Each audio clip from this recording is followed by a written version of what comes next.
Stress is not the villain. Your reaction to it is.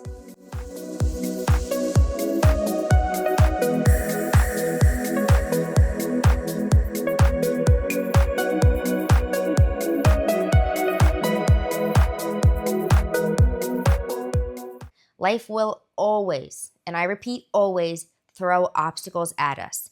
Stress isn't the test in this scenario. It's our reaction to the stress. It's how we manage the stress, how we manage the emotions that stress induces in our lives. And during this episode, I want to break down what is stress, what can it teach us, how can we change our reactions, shift our reactions to stress so that we don't have to be held down or bogged down by the stress that we feel, because life is going to throw obstacles at us. Obstacles usually are opportunities to overcome something. It's a challenge. There's going to be stress in those challenges because diamonds are made under pressure. So that pressure is going to be like that stress. So our reactions are so important to stress. It's not about eliminating stress, because let me be honest, that is not going to happen for any of us anytime soon. We get to figure out the best ways for us to manage stress, because it's going to look different for everyone. Today, I want to dive into why it's important for me to manage my stress levels. And then I want to share some tools, some stories, some experiences that I think could be impactful for other people to hear. And hopefully they can utilize some of those tools, put them in their toolbox, and help them face stress in a way that's much more productive and energizing versus draining their energy and heavy on their back or in their backpacks. So getting started, first and foremost, what is stress? Basically, stress is the body and the brain's reaction to something challenging or something of danger. Essentially, stress is one of those things that when we feel it, it's a signal from our body, from our brain, that something is not okay and it wants to protect us and keep us safe. A lot of times we react to that stress in ways that make the situation that much more heavier, that much worse, and oftentimes we're not in any dear or great danger. However, the body's automatic reaction is that of stress, and how we control or what we end up doing with it is what actually makes the difference. If this resonated with you, we'd love to have you part of the community. Go ahead and check out wearemovewithintention.com. You can apply there for one of our programs to see if we can serve you in the best possible way. What happens when we feel stress? Our cortisol levels spike. Okay, our parasympathetic nervous system has a huge shift in functionality. A lot of times we move into freeze, into fight, into flight, and you feel those feelings of overwhelm. You feel those feelings of panic, and the cortisol in our systems hit the roof, they hit the ceiling, and we feel like we have no control. We know the tools, but we don't know how to do them or apply them in the moment, and all of our reasoning, all of our logic, all of our values, and our preconceived knowledge just literally goes out the window because we're under that pressure. Now, we are diamonds, like I said before, so how do we take that pressure and actually increase our value as a diamond? Because it's not the stress. It's not the stress. We're never going to get rid of the stress. It's how we react to it. And our body is giving us a signal for a reason. So, utilizing emotional intelligence over the years, I have had a huge shift in how I respond to stress personally. And I'm here to share a couple of stories with you that I think could be helpful, whether it's you're a business owner and these are business related stories, or in your personal life with connections, relationships, managing your time, your energy. Stress is going to come up in all areas of life, not just in one, not just in two, but literally all of them. And I know if you're listening and you're watching this, then you totally resonate, because you at one time in your life or not, you've felt stress. You have felt the feeling of being stressed, and whatever that looks like to you, you felt it in your body, you felt it in your mind. And here's the thing. Here's what I have learned. And here is why I realized that I wanted to know more about stress, and I wanted to get more tools in my toolbox to manage stress, because it's always going to come up. It's always going to come up. Building Move with Intention has taken a lot of effort. Obviously, any company that you build takes a lot of effort. Any relationship that you're building takes a lot of effort. And when there is effort, there is emotion, because it's not always going to be the same for everyone. A lot of times, whatever we're feeling, that is our label on it. When I feel stressed, I know the first word that comes to mind when I feel stressed is overwhelm. Now, for a lot of people, you're not going to feel that feeling of overwhelm. You might feel panic. You might feel anxiety.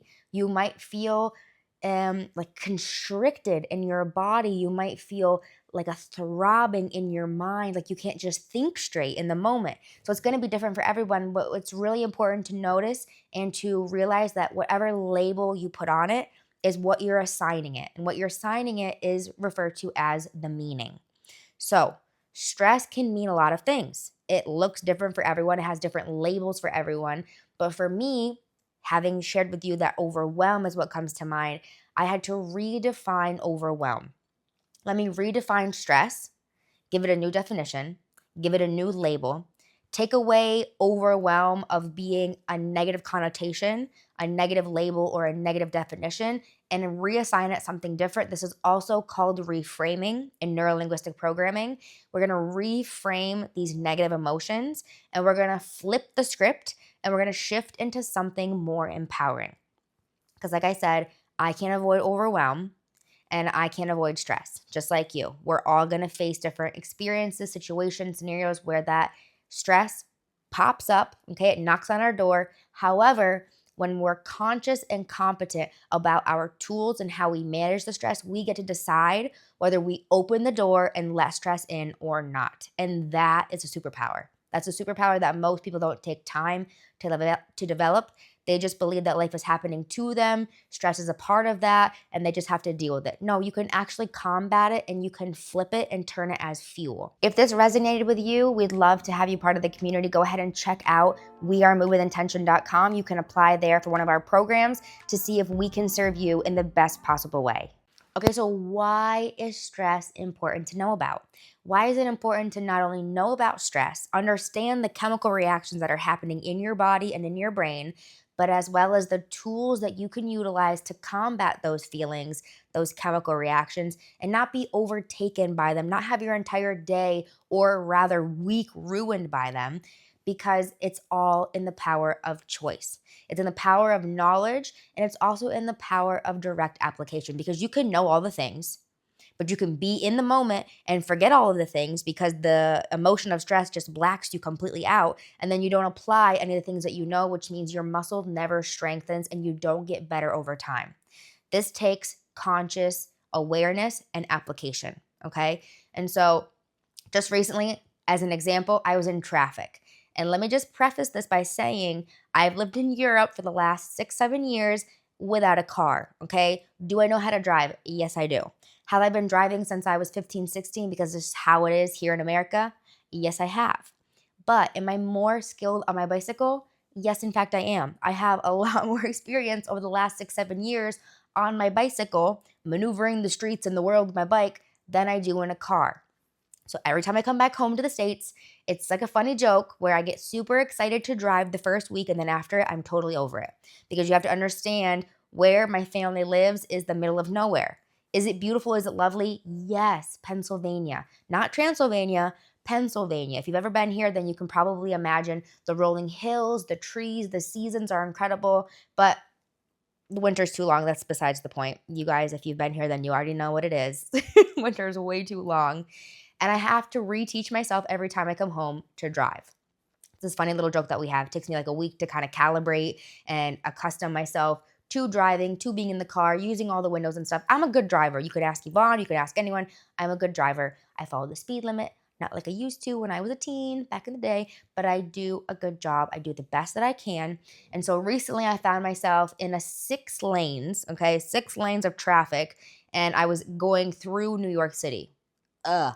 If you've done this before, then you can imagine the feeling of doing this after having not driven for a long time. Perhaps it wouldn't have affected you, but in this scenario, it affected me. And I took a deep breath. I remember being in the moment and I remembered my tools. I went into my toolbox. I took a deep breath in, but then there's the horn honking. There's people on your ass. And you're like, wow, I just want to get through this toll and figure out which direction I need to go, which exit I'm getting off on, because there's only 4. Like, how could I make the wrong choice? There's only 4. There's 6 lanes. There's people everywhere. It's chaos. Let me just slow down. So I slowed down. However, I didn't slow down enough, and I kind of chose exit number 1 and it was exit number 2. I took the wrong way. That took us another 30 minutes towards the Holland Tunnel in the traffic, middle of the day. It's rush hour. Literally, when is it not rush hour in New York City? If you live there, if you've been there, then you know what I'm talking about. And I felt overwhelmed. Because I was overwhelmed, I also made Yvonne overwhelmed. So then we were both overwhelmed in the middle of that traffic where we're not so used to driving in a car, yet alone driving in 6 lanes of traffic. And it was just a whole scenario. We had our moments, things were said, we let off steam, and we both took a deep breath. And I thought to myself, okay, that could have been worse if I didn't have the tools that I have, but it could have gone a lot better because what did I do? I let my emotions take over me and who I am as a person in the moment. And I reacted instead of stopped and responded in the best way that I could have in the scenario. And yes, it's just a simple, silly example, but it happens all the time. Emotions oftentimes drive our decision, and stress is one of those emotions. I felt stressed. There it was again, the word overwhelmed. I felt overwhelmed in the moment, lots of external noise and chaos around us. And I just impulsed and made a decision without actually pausing, looking at the map, taking a deep breath, and being like, they can wait. It's okay. They can wait. Because what would be the worst that would happen? Imagine this. You're in 6 lanes of traffic. What would be the worst that could happen? People start beeping at you. Well, girl, they're beeping at you anyway. Just let them beep. Just let them beep. It's fine. So replaying that scenario in my head, I'm like, that could have went a lot better if I didn't let the stress take over my decision-making skills and my cool, calm composure, because that also happened. And it happens. Life happens. We're human and we get to learn from those experiences and we get to utilize tools from our toolboxes, such like the pattern interrupter, which I'm going to share at the end of the episode with you guys on scenarios and situations like this that totally shift the outcome. If this resonated with you, we'd love to have you part of the community. Go ahead and check out wearemovewithintention.com. You can apply there for one of our programs to see if we can serve you in the best possible way. Okay, so how do I do it? In the moment when there is stress, best case scenario, I look into my toolbox. And over the years, I've accumulated a great set of tools. They are shiny, they are squeaky clean, and they are useful. And I'm here to share them with you because I want you to also have resources when stress comes up. Because we all know it's inevitable. Stress is going to show up. Okay, so when I look into my toolbox, I'm like, all right, I'm going to use the pattern interrupt, which I'll go over later on. That is something that I use a lot of times, as well as breathing, deep intentional breathing. Because if you just stop, even before you respond to someone in a heated conversation, you just stop. First of all, silence makes people uncomfortable, okay? You are silent and you take a deep breath. They're just waiting. They're on the edge of their seats, waiting for you to say something. And you say nothing. It's the opposite of what they expect. So you take a second, you take a deep breath, and then you respond. Because in those 5, 6, 7 seconds, you allowed your brain waves to slow down, your heart to stop racing at the velocity that it was before, and to come up with a response that also is backed by your values. Something that sounds, feels, and is of you and your standards, not the emotions that are taking over in the moment, in the heat of the argument, okay? So that's another one. Breathing is a great one. Also, additionally, movement. I'm sure that's very obvious that I use movement in the moment when I can. And if I can't, it's a really interesting situation because most of the time I can use movement. And I use movement to shift my energy. Whether that looks like getting down on my mat and stretching and doing mobility, because I'll do that a lot. And what is that hurting? Literally nothing. I take time for myself. I'm also pouring into myself by giving my body some movement, some flexibility, some elasticity work. I'm getting down on the floor, on my mat, staying faithful to my mat day in and day out. This is just a little extra dose of power, of oomph. So it's really refueling me in the moment. I also will stick some headphones on and I will dance. And have I done this at work before? Yes, 100%. Maybe if you ever worked with me, you've seen it. Or if not, I'm here to share with you that I would go, and I still do to this day, go into the bathroom. If I'm in a work setting, maybe it's like I was, for example, working in corporate when I was younger, I would go into the bathroom and I would put on my headphones and I would dance for at least one song straight. My biggest mantra when I first started Move With Intention and I first started my fitness journey even was one song at a time. If you can just take one song, whether that's a workout, whether that's a mountain that you're walking, or you're going for a bike ride, or you're challenging yourself to do A, B, and C, take one song. Just do one song that's like 3-4 minutes max, okay? Take one song and dance it out. Some people don't like to dance. They're like, Lacey, I don't dance. What could I do instead? Why don't you just shake? Your body is naturally going to shift energy when you just shake. You are literally releasing and eliminating that stagnant energy in your body. You're also shaking up things. Chemicals are being released in your brain. That's science. I'm not making that up. Obviously, that's just science by moving your body. So if you're not a dancer, no excuses. We don't accept any excuses here. Shake it out. You can shake it out, you can bounce it out, you can walk it out. I just know that for me, even if I'm in a scenario where it's not ideal that I just blast the music and I dance, I can still go into the bathroom stall for 30 minutes and just have a dance party. What's the worst that could happen? I come out and people are looking at me. I'll turn the music on loud and we can all dance together. It'll be a party. Why not? Bathroom party. Anyway, this is just another tool in my toolbox. Another one that I have in my toolbox is the pattern interrupt. There are a lot of different pattern interrupters that we utilize in NLP, neuro-linguistic programming. This one I've shared already, but it's so good and it's so easy that this comes from EQ and I use it all of the time. So this is called the ends. So simple. Why is it called the ends? Because those 3 words that we're going to utilize all start with an N. First and foremost, you're going to name it. Why would you name how you feel or the emotion that's creeping up, whether it's stress, panic, overwhelm, anxiety? Because we want to call it out. If this resonated with you, we'd love to have you part of the community. Go ahead and check out wearemovewithintention.com. You can apply there for one of our programs to see if we can serve you in the best possible way. It is not allowed to come up in our space without us acknowledging it and calling it out.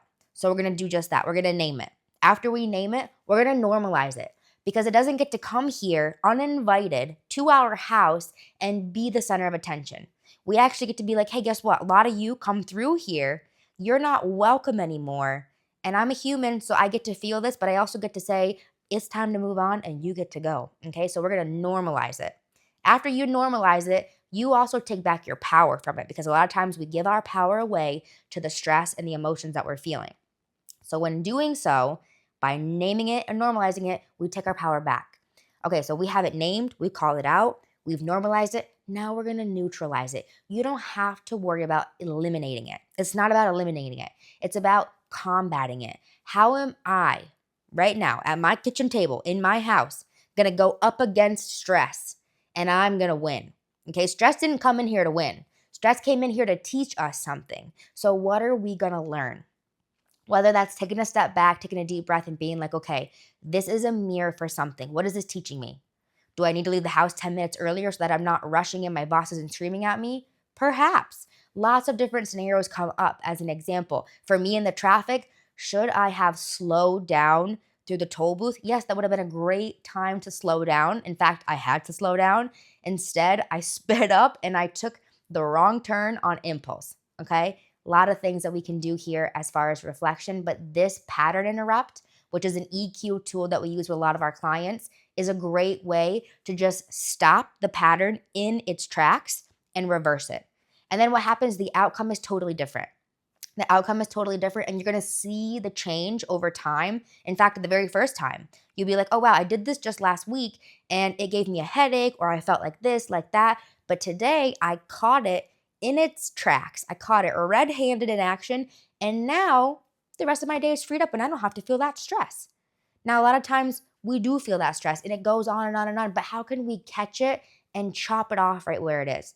Because it's not there to just be on our backs all day and we're giving it a piggyback ride. No, it's going to teach us something. So another thing that you can do, another tool in my toolbox is, what is this teaching me? Just get curious. Ask the question, what is this teaching me? And if you can't think of anything, what is this teaching me? What am I learning from not going with the same pattern over and over and over again? What are my other options? Take that first. What are my other options here? Get creative. Your brain likes familiarity and it likes ease. This is not going to be easy. Go ahead and do it anyway. Find different options. Instead of feeling stressed, I could feel excited or I could feel empowered. Instead of feeling stress, I could feel curious. Curious is a great segue. And in fact, if you can't get to any of those, what you can get to, and I'm positive you guys can get here too. I know I've done it for years. It's so good. It's so helpful. Gratitude. I'm in this situation. People would die to be in this situation, whether it's a relationship and there's a stressful conversation, whether it's a business that you've grown and scaled and it's a stressful situation, but people would die to be in your position right now. How can I connect to the energy of gratitude and reconnect with myself and ground myself in the moment so that stress doesn't take over everything that we've been building, no matter what area of life it's in? Those are just a couple of tools. There's so many other tools. I know hugging is one of our tools, Ivana and I personally, just to throw that in there. Whenever we have a heated discussion, I like to call them heated discussions. He likes to call them arguments because he thinks arguments are very positive. It's funny because that's his definition of an argument. I didn't grow up in a space where arguing was positive. However, he did. Because when you have a couple, for example, or you have a friendship, you have any relationship rather, you're always going to have different opinions. You have different maps of the world, different perspectives. You're always going to come in at a different angle. And so using this tool of getting curious or taking a break or leaving. In fact, Yvonne and I, we leave the situation when we feel like we've come to a head and we can't get any further and it's not being a productive conversation anymore. Argument in his definition. For me, I have been able to reframe the word argument to see it as a heated discussion because we're trying to get to a conclusion or a solution. When we feel like we're butting heads and we can't get there, we take a time out and we usually go do our own thing. He usually goes for a walk and I usually get down on my mat and listen to music. That's just our go-to, but there's lots of other ones too, of course. And when we come back to the conversation, because we never leave it and never revisit it again, we come back to the conversation, we always end with a hug. The magic and the power of a hug. Don't undermine it because a hug can melt you. It can make you realize in the moment that, yeah, it's stressful. And yeah, it's overwhelming. Or yeah, it gave me anxiety to even just think about this conversation or to think about the scenario going on in the background. But let me just be present with this person in which I'm having the discussion with, and let's just be. We don't have to do anything. If we can't find a solution right now, we will find a solution right now. But let me just be in this moment and use the power of connection and a hug to really ground and realize that we're both coming in it at different angles, yes, but with good intentions. Let me tell you what, the power of a hug, don't undermine it. If this resonated with you, we'd love to have you part of the community. Go ahead and check out wearemovewithintention.com. You can apply there for one of our programs to see if we can serve you in the best possible way. Okay, so here's what I've learned from being under stress and being in stressful situations, whether that's me on my own, me with Move With Intention, me in my relationships with my friends, with my families, with my significant other. There's so many different learnings, and I want to share a couple of them here with you today. But let's just break down what happens in the body when we feel the stress. Okay, our cortisol spikes. Our brain, our prefrontal cortex, the logic aspect of our brain pretty much just goes offline. Our heart quickens and our breath quickens as well. Okay, so you got a racing heart. A lot of times sweaty palms will come up. For me, weird as it is, I feel a tension in my eyebrows. That's always a signal that something is coming over me, a stressful situation or the emotion itself. But in those scenarios, what's the best thing that we can do? Use our toolboxes, of course, and really reframe and redefine what stress means to us. Realizing and accepting that we're gonna have stress, but we also have the ability and the capacity to combat it and to shift into a different state of mind, a different state of being, and use it as fuel going forward. Here's what I have learned from being in stress, that wherever the stress comes up, that's the area that I get to grow into. Usually stress comes up and it shows us like a mirror the areas of ourselves, the parts of ourselves that need to be strengthened, that need to be grown, spaces where we get to do the work and we get to elevate into the better versions of ourselves. Many different times being under stress has shown me where I need to do the work. For example, like I shared before, asking for help. I know I talked about this in another episode, but asking for help. I always felt like for a long, long time that I got to do it on my own. I didn't need anyone's help. I got to do it by myself, and that was good enough. But I realized from emotional intelligence, from being under stress, that asking for help is not a weakness, it is a strength. And I'm sure you've heard this before. And if you're nodding your head with me, then you already know when you reach out and you decide that you're going to be vulnerable and you're going to be uncomfortable, perhaps with the reaching out, but you do it anyways, something good happens. Whether it's a spark of curiosity or inspiration within yourself, or someone actually lending a hand and helping you out tremendously. Another thing that I learned is that stress can be a teacher, okay? It's not a thief. It can actually be a teacher. Sometimes it's the teacher that we didn't ask for, but when we take a step back and we look at the mirror, we can learn something instead of just having that automatic reaction. Why do you think in a heated argument or a discussion that we just totally go blank? It's because the prefrontal cortex just goes offline. We lose all cognizance of time, of our values, of integrity, the way that we are, who we are becoming as a person. But in the moment that we consciously stop and we decide that we're going to learn something from this scenario, the stress doesn't hold on to our unconscious mind because we have the lesson. We learned something from it and we're now going to apply it in the future. So it's not going to happen to the same degree. You'll find over time that the stress, when you practice it in real moments, in real life, gets less and less and less because you know how to handle it.